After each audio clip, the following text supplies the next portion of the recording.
What's going on, guys? It's Jimmy here. Welcome to our daily show where we discuss everything going on here in our country that you need to know about here on a daily basis.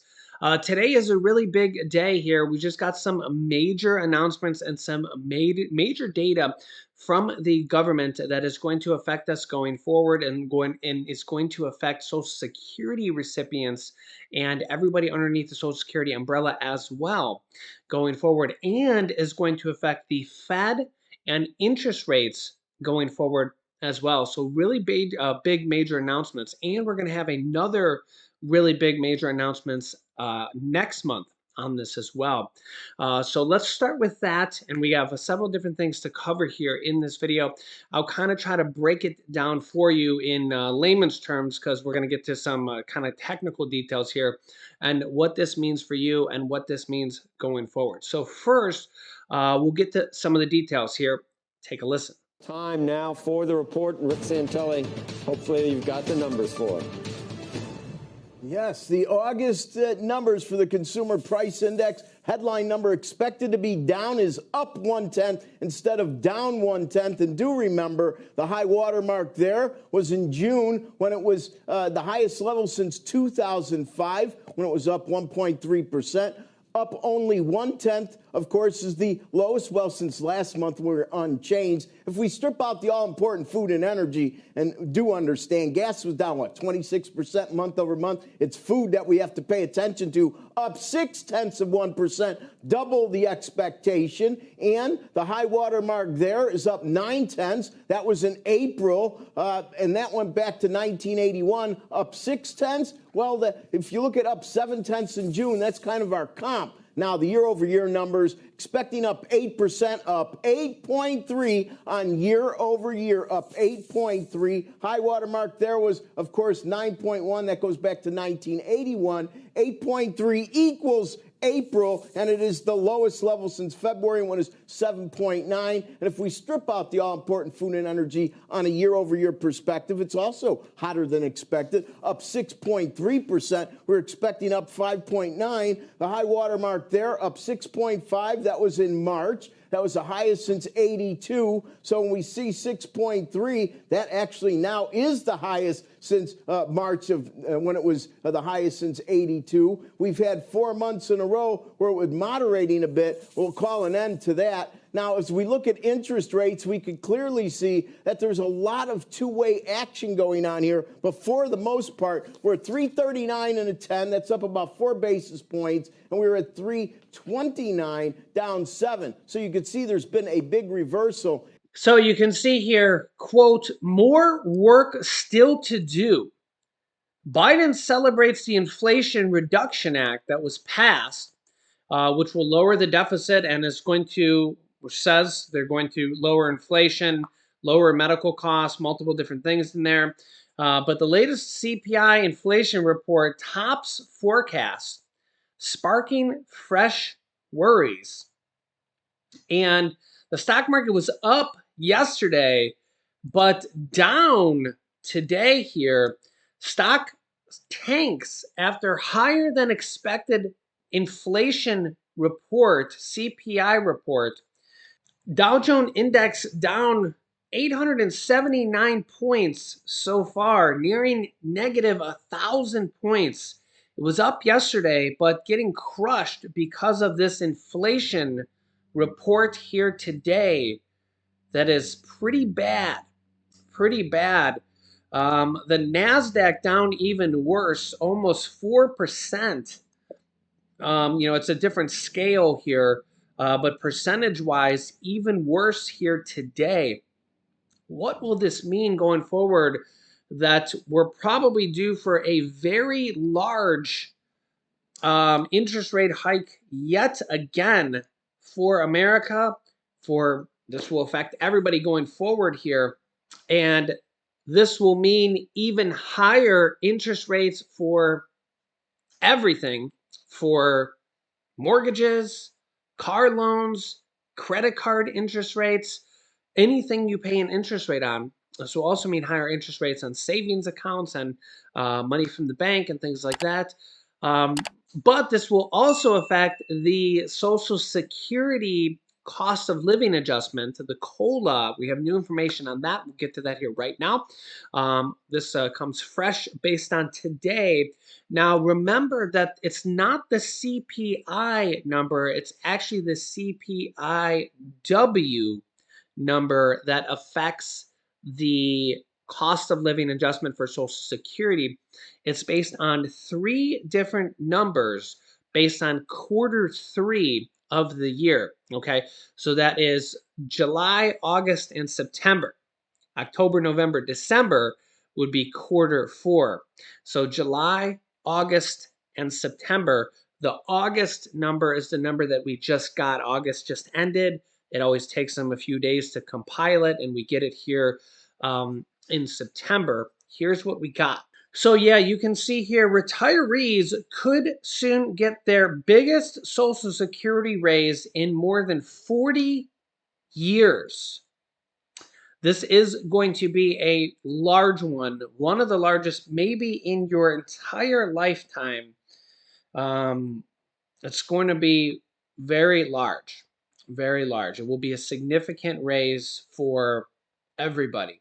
You could see here, there could be a record high Social Security cost of living adjustment in 2023, but it's not set in stone. 3 things to watch. This is because we now have 2 out of the 3 data indicator points. Here's the details on this. I'll zoom this in here. The Social Security cost of living adjustment for 2023 could be 8.7%. Last year was 5.9%, so that's about 50% higher based on current estimates.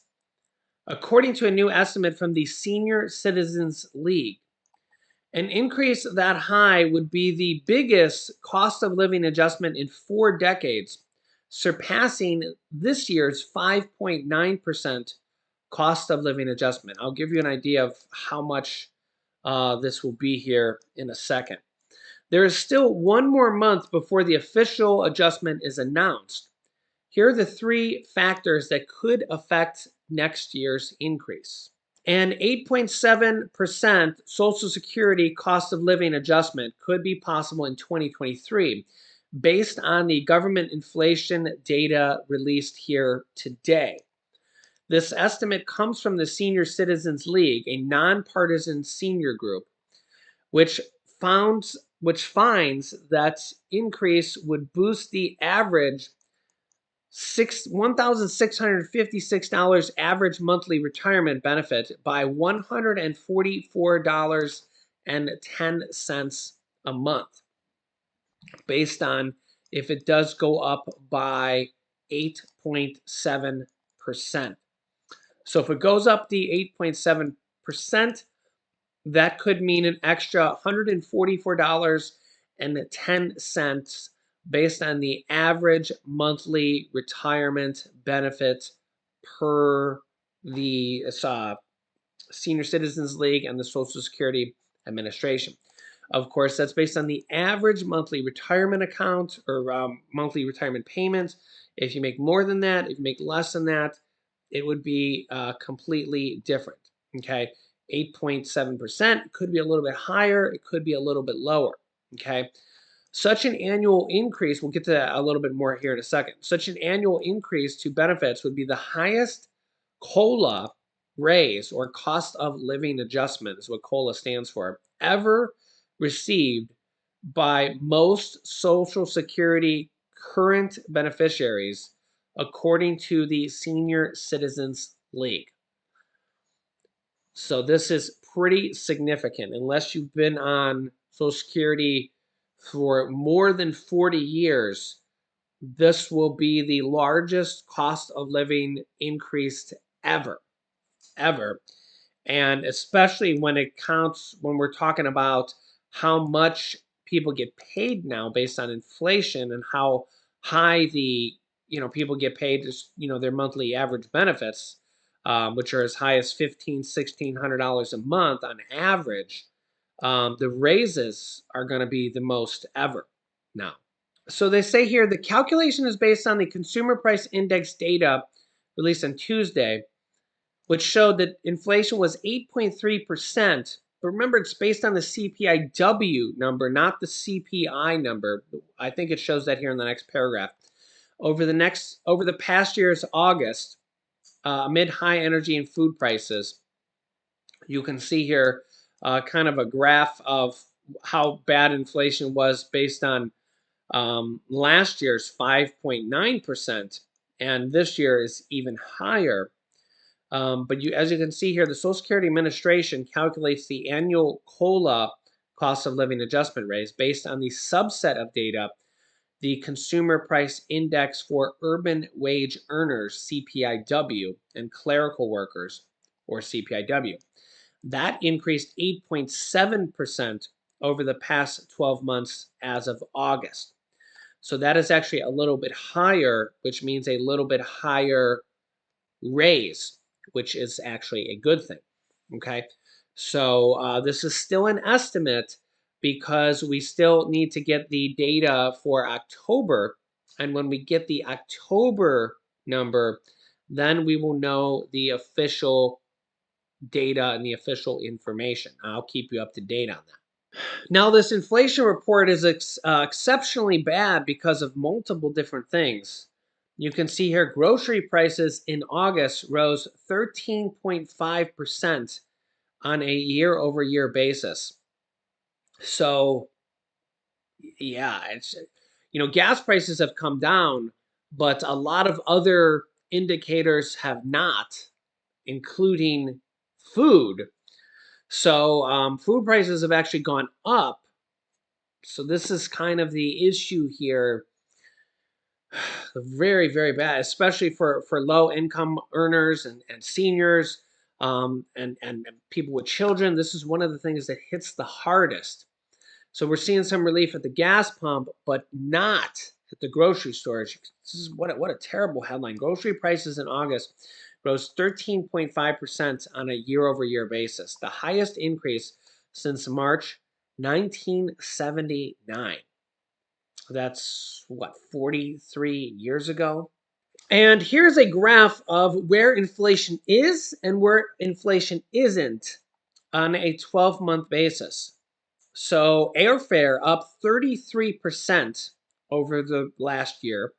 Gasoline still up 25%, even though it's come down here recently over the last 12 months, it's still up 25%. So it still has a ways to come down. Household energy, electricity, and maybe they have natural gas in there as well, 21%. Food at home, 13.5%. Transportation, 13.4%. Furniture, almost 13%.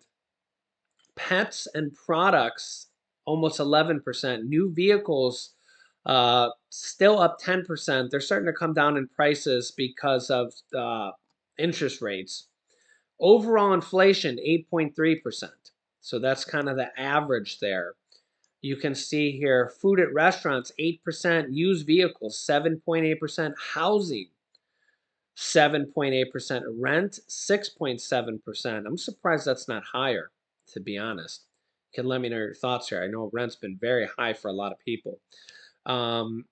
Personal care, 6.1%. Medical care, 5.4%. Clothing, 5.1%. School books and supplies, 4.6%. Alcohol, 4.3%.